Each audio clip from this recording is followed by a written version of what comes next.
సూర్యుడు నా తండ్రి ఉన్నాడు దశరథుడు అయోధ్యని పరిపాలించే రాజు.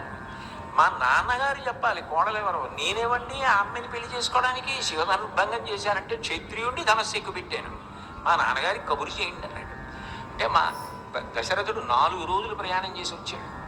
వచ్చి అప్పుడు వివాహం చేసుకోవలసి వస్తే ఏదో శివధనుర్భంగం చేసేశాడు, సీతమ్మ అయోనిజ అందుకని ఇద్దరికీ పెళ్లి చేసేద్దామని అనలేదు. అసలు ఈ 2 వంశములు సరిపోయాయా పెళ్లి చేయడానికి, అప్పుడు పెళ్లి చేద్దామన్నాడు. ఇక్ష్వాకు వంశం గొప్పతనం ఎవరు చెప్పాలంటే వశిష్ఠ మహర్షి చెప్పాడు, బ్రహ్మర్షి.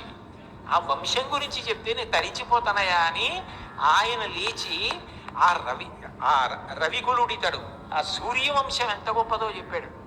నేను ఎప్పుడో చదివాను స్మండి. అవ్యక్తము, అసలు ఈ సృష్టి లేని రోజుల్లో అవ్యక్తము నుండి బ్రహ్మ, బ్రహ్మ నుండి కాశ్యపుడు, కాశ్యపుడి నుండి సూర్యుడు, సూర్యుడు నుండి నా తండ్రి ఉన్నాడు దశరథుడు అయోధ్యని పరిపాలించే రాజు.